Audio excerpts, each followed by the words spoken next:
السلام عليكم ورحمة الله وبركاته. نحمده ونصلي على رسوله الكريم. أما بعد فأعوذ بالله من الشيطان الرجيم. بسم الله الرحمن الرحيم. رب اشرح لي صدري ويسر لي أمري واحلل عقدة من لساني يفقه قولي ربنا زدنا علما. Which time of the year is it? The lunar year, Muharram. And what does that mean? The new year has begun. Which year is that? 1434 after Hijrah. 1434 years since the Prophet ﷺ migrated to Medina. Now, what does the word Muharram mean? One that is haram, meaning one that is sacred. So, Muharram is one of the 4 sacred months. Which are the 4 sacred months? Dhul Qa'dah, Dhul Hijjah, Muharram, and Rajab. In the Quran, Allah subhanahu wa ta'ala says in Surah At-Tawbah, ayah number 36, that إِنَّ عِدَّةَ الشُّهُورِ عِنْدَ اللَّهِ 12 شهرا في كتاب الله يوم خلق السماوات والأرض منها 4 حرم. ذلك الدين القيم فلا تظلموا فيهن أنفسكم. That verily the number of months with Allah is 12 in a year. It was so ordained by Allah on the day when He created the heavens and the earth. Of them, 4 are sacred. How many months are sacred? 4. That is the right religion. Allah says, so wrong not yourselves therein. Meaning, do not do dhulm on yourselves, on each other, in these sacred months. So what does that mean? That in the month of Muharram, we have to be especially careful. Because Allah says, do not do dhulm on yourself. What is dhulm on yourself? When a person harms himself, like physically, mentally, emotionally, spiritually. When a person commits sins, that is what? Injustice against oneself. And dhulm on anfusakum, yourselves. Remember, anfusakum doesn't just mean your own self, but also on each other, meaning on Muslims. Remember, in Surah Al-Baqarah, what do we learn? That the Bani Israel were told, لا تقتلوا أنفسكم. You will not kill yourselves. لا تقتلوا أنفسكم. What does that mean? That you will not kill each other, one another, because the believers are like one body. So likewise, in the month of Muharram, we have to be extremely careful. In all of the sacred months, extremely careful that we don't harm ourselves and we don't even harm other believers. So that means no committing sins, no backbiting, no hurting other people with words. Okay? Not even young children, not even people whom we hate and we dislike, not even people who are annoying us. Why? Because a sacred time means that if a person does wrong, then that sin will be much worse in the sight of Allah. This is just like the sacred place. The sacred place. Killing someone is bad anyway. But if a person kills another in the haram, it's even worse. It's even worse. Hurting someone, bad. But hurting someone in the haram is even worse. Which is why if a person commits murder in the haram, then you know what? He will be killed there, in the haram. Meaning he'll be punished in the haram. Meaning his life will not be respected in the haram. If a person does something wrong, he'll be punished over there. He won't be taken out. No, he'll be punished over there. Why? Because his life is not safe over there. So, the point is that sacred place, sacred time means that we have to be extra careful. Because a sin committed in a sacred time is worse than sin committed at any other time. On the other hand, when it's a sacred time, what does it mean? That we should do extra good. Why? Because doing good at this time is far better than doing good at any other time. So it's a special time where we have to be very careful when it comes to the matter of sins, and we have to be more active when it comes to committing good deeds. Now, what kind of good deeds do we have to perform in this time? More ibadah, yes.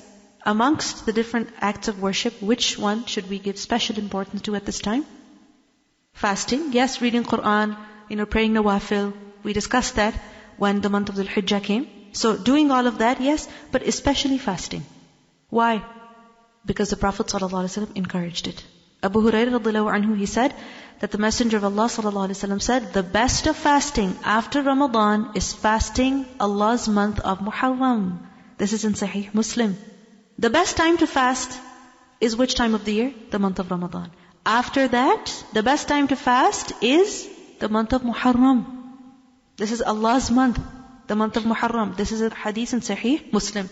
So if you have any leftover fasts, any fasts that you'd like to make up, or you want to develop the habit of fasting Monday and Thursday and the 13th, 14th, 15th, then this is the time. Give extra importance to fasting. And these days, is it difficult to fast? No. It's so easy to fast these days, right? Because the days are so short. They're so short.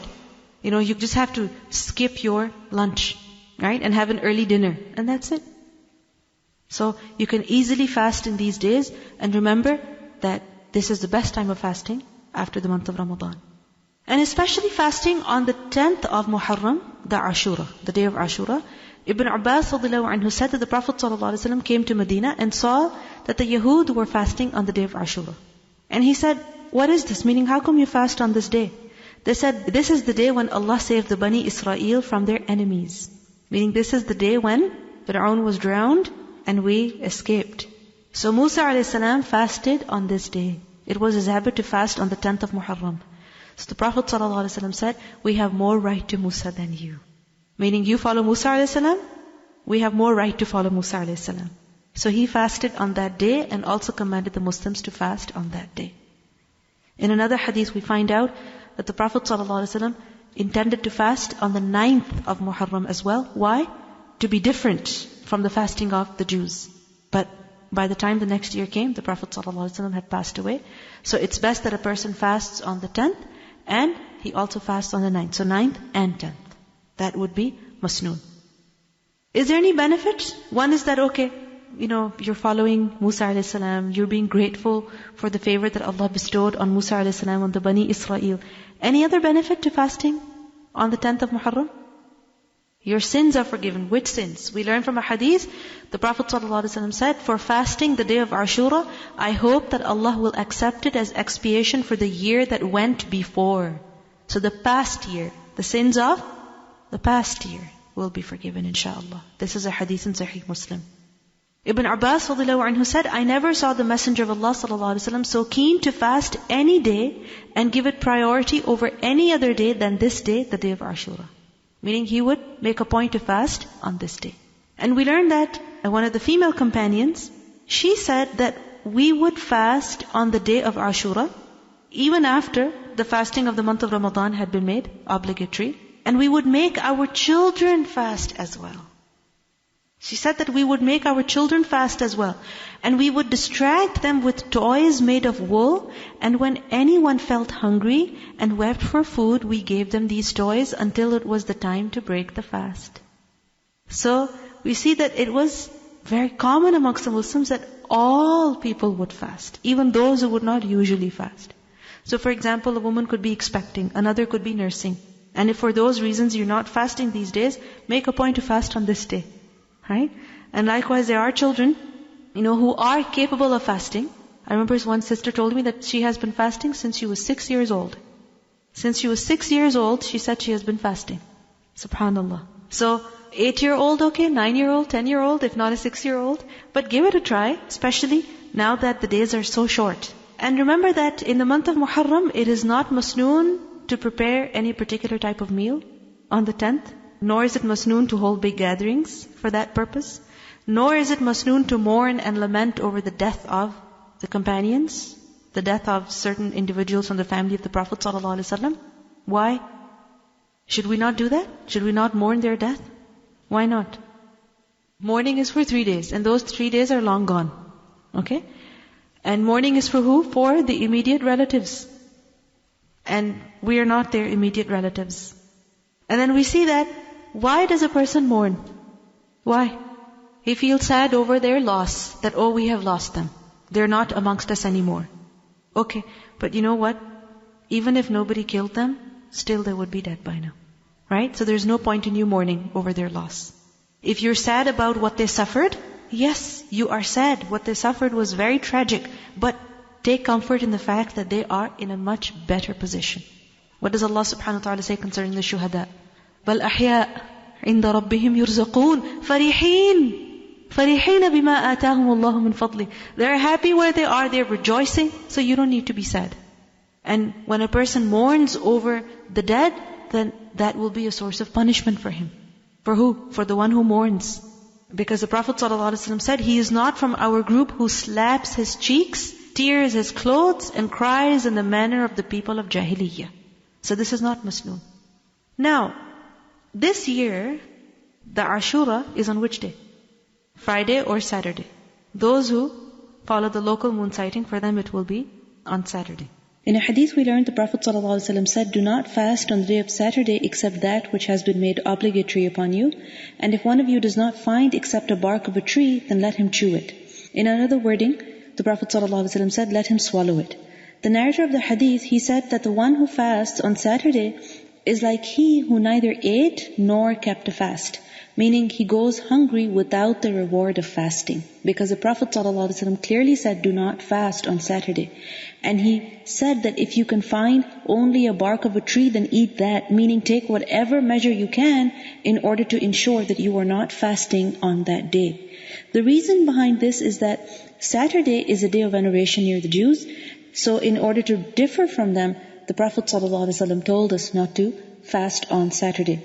However, the majority of the scholars, they have said that if a person fasts a fast of Ashura, or the fast of Ayyamul Bid, meaning the 3 white days, or the fast of Sawm of Dawud alayhi salam, meaning fasting alternate days, and it happens to be on a Saturday or even a Friday, then that is permissible.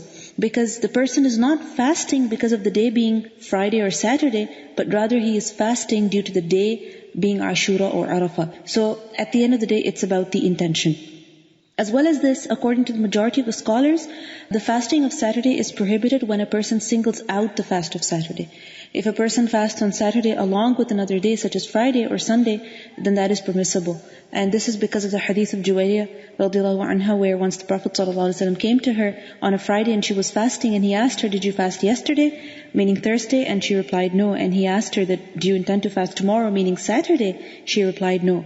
So then he told her to break her fast. So that means that on Friday a person should not fast unless he is fasting also on Thursday or he is fasting on Saturday. And because a person is allowed to fast on Saturday because of the fast on Friday, that shows that a person is also allowed to fast on Saturday as long as he fasts Friday or Sunday along with it. So inshallah, make use of this opportunity on Ashura. Go ahead and fast and make your intention the fasting of Ashura and not the fasting of Saturday. And Allah subhanahu wa ta'ala knows the intention and He knows the effort and He is the one who rewards. So may Allah accept all of our good deeds, our fasting, and also guide us to the truth in every matter. Subhanakallahumma wa bihamdika nashhadu an la ilaha illa anta nastaghfiruka wa natubu ilayk. Assalamu alaikum wa rahmatullahi wa barakatuh.